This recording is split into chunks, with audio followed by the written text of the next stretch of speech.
예루살렘은 기독교, 유대교, 이슬람교의 성지입니다. 한때 서구인들은 예루살렘이 아시아, 아프리카, 유럽을 연결하는 세계의 중심이라고 생각했습니다. 현재도 예루살렘은 유대교, 이슬람교, 기독교, 아르메니안 정교회로 사분할되어 있습니다. 많은 사람은 예루살렘이 큰 도시이고 문화와 문명이 교차하는 중요한 도시라고 생각합니다. 이런 생각은 맞을 수도 있고 틀릴 수도 있습니다. 예루살렘은 해발 720m의 산지입니다. 아브라함 당시 그곳은 사람이 살지 않았습니다. 독일의 괴팅엔 대학의 신약학자 요아킴 예레미야스의 책 예수 시대의 예루살렘에 의하면 고대 예루살렘은 도적의 소굴이었습니다. 예루살렘은 석회암 산지로서 수많은 동굴과 은신처가 있습니다. 그곳에 강도들이 숨어 지내다 지나가는 행인들을 습격해서 약탈하였습니다. 예수님의 비유에도 여리고로 내려가던 행인이 강도 만난 이야기가 나올 정도로 강도가 들끓었습니다. 그러던 곳을 다윗이 예루살렘을 정복하고 이스라엘의 수도로 삼았습니다. 그곳은 아브라함이 이삭을 번제물로 바치려고 했던 모리아 산으로 알려졌기 때문입니다. 그런데 예루살렘은 사람 살기에 안 좋은 조건을 두루 갖추고 있었습니다. 첫째는 물입니다. 사람이 살아가는데 필수적인 요소는 물입니다. 물은 마시고 씻고 요리하고 배설하는데 필수적입니다. 보통 도시는 강이나 바다를 끼고 발달합니다. 물이 없는 곳에서 도시가 발달하는 것은 불가능합니다. 문제는 예루살렘에 강도 없고 바다도 없습니다. 예루살렘의 유일한 식수원은 기혼샘 하나뿐입니다. 샘 하나에 의지하여 도시를 세운다는 것처럼 어리석은 일은 없습니다. 물론 기온샘의 수량은 비교적 풍부한 편이긴 하지만 한계는 분명합니다. 수십 년간 이스라엘을 발굴한 고고학자 로렌스 스테거와 성경학자 필립 킹이 공동으로 저술한 고대 이스라엘 문화에서 기혼샘에 대하여 말합니다.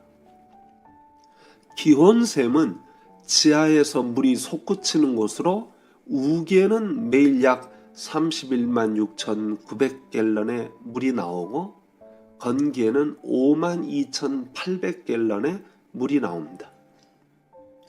2020년 상수도 통계 결과 대한민국 국민 1인당 하루 수돗물 사용량은 전년과 같은 295리터로 집계됐습니다. 세계 3위 수준이라고 합니다. 물론 이 수준으로 계산할 수는 없겠지요.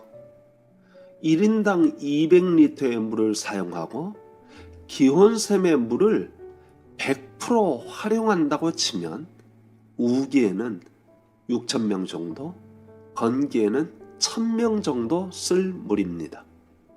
그러니 어디서 물을 끌어오지 않는 한 많은 사람이 한 곳에 모여 살 수 없는 장소입니다. 둘째는 식량 문제입니다. 사람이 많이 모여 살려면 양식이 풍족해야 합니다. 일반적으로 도시는 넓은 토지에서 농사를 지으며 유사시 적군의 침입이 있을 때만 성 안에 모여 방어를 합니다. 문제는 이스라엘은 바위산이어서 많은 사람을 먹여 살릴 만한 농지가 거의 없었습니다. 10명 혹은 20명의 강도떼들이 어디서 음식을 약탈하여 먹고 살 수는 있습니다. 그러나 몇천 명, 몇만 명의 사람이 모여 살려면 충분한 양식이 있어야 하는데 상거래가 발달하지 않는 한 이건 거의 불가능합니다. 그럼 예루살렘이 교통의 요충지였느냐? 세 번째 문제는 교통 문제입니다. 요아킴 예레미야서에 따르면 강도떼 습격의 위협보다 더욱더 괴로운 일은 예루살렘과 연결된 도로망이 부족했다는 점입니다. 지도를 살펴보면 예루살렘은 비교적 높은 산들로 둘러싸여 있습니다. 예루살렘을 중심으로 동쪽과 남쪽과 서쪽에는 깊은 협곡이 있어서 길을 만들기 매우 어려웠습니다. 예레미야서는 말합니다. 예루살렘 근처에는 동서 방향으로 뻗은 통로가 단 하나도 없었다. 예루살렘의 가장 가까운 통로는 멀리 북쪽에 있었다. 그러니까 예루살렘은 교통의 요충지가 아니라 요새에 적당한 곳입니다. 여호수아가 가나안 땅을 정복하면서 끝내 정복하지 못한 곳이 예루살렘이었습니다. 앞에서도 이야기하였지만 예루살렘은 다윗 시대에 와서야 정복합니다. 느헤미야가 바벨론 포로에서 돌아와 예루살렘 성전을 짓고 성벽을 쌓았지만 그곳에 살기를 원하는 사람이 없었습니다.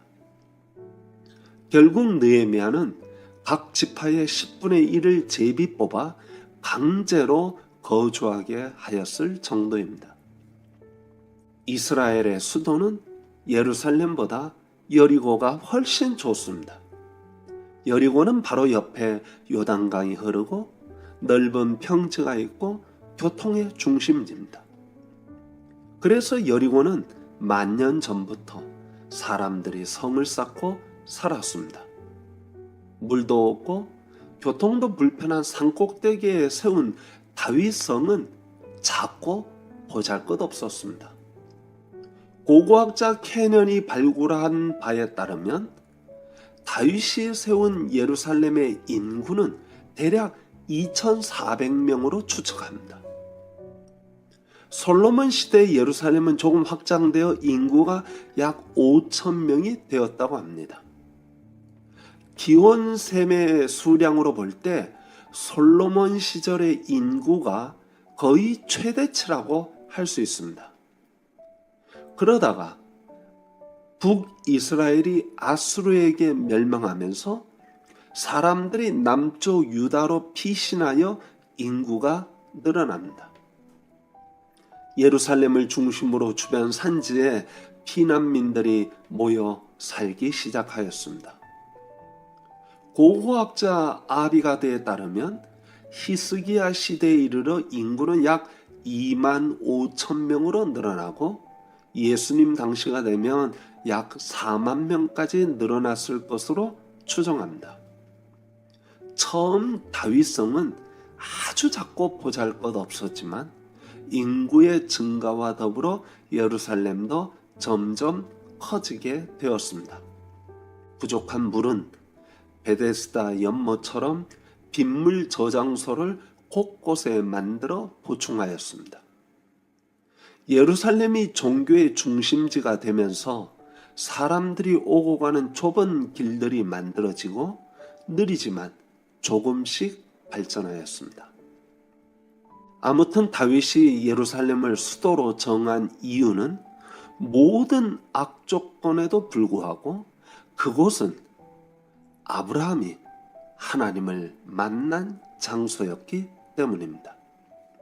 영국의 문화인류학자 빅터 터너는 공동체는 단지 함께 때를 이루어 사는 것이 아니다 라고 하였습니다.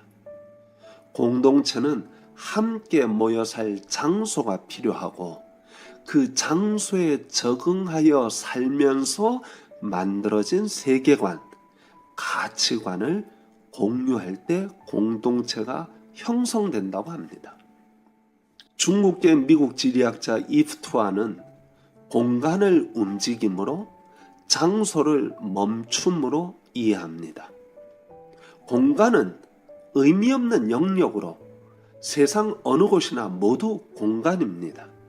반면에 장소는 어떤 공간에 의미를 부여하고 그 공간에 애착을 가지면 그 공간이 장소로 바뀌어집니다. 예루살렘은 단순한 공간이 아니라 의미 있는 장소, 애착이 가는 장소, 영적인 장소였습니다. 바벨론의 포로로 끌려가도 그들에게 예루살렘은 마음의 고향이었습니다. 팬데믹으로 사람들은 물리적인 공간을 잃어버렸습니다.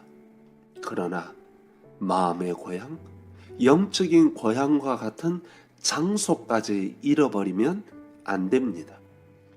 그리스도인에게 예배드리는 곳은 바로 영적인 고향이 되어야 합니다.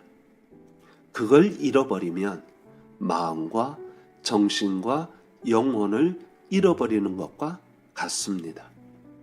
코로나 기간 동안 우리는 그동안 마음을 쏟고 마음을 담아 예배드렸던 장소의 소중함을 되새겨야 할 것입니다.